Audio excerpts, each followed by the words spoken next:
Along came the FFV, the swiftest on the line, running o'er the C&O road, just 20 minutes behind. Running into Souville, headquarters on the line, receiving their strict orders from a station just behind. George's mother came to him with a bucket on her arm, saying, "My darling son, be careful how you run.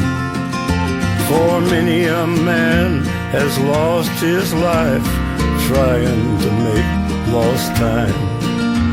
And if you run your engine right, you'll get there just on time."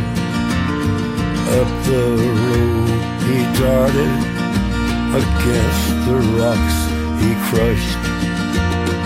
Upside down the engine turned, and Georgie's breast did smash.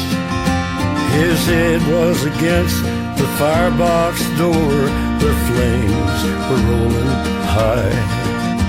I'm glad I was born an engineer on the C&O road to die.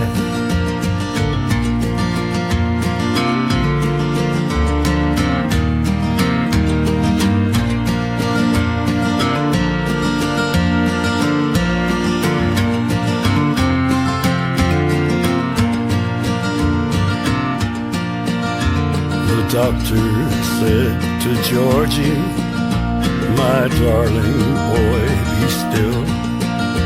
Your life may yet be saved, if it is God's blessed will."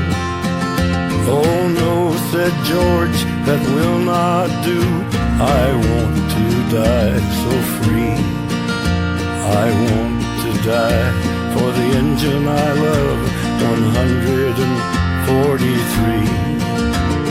The doctor said to Georgie, "Your life cannot be saved. Murdered upon the railroad and laid in a lonesome grave.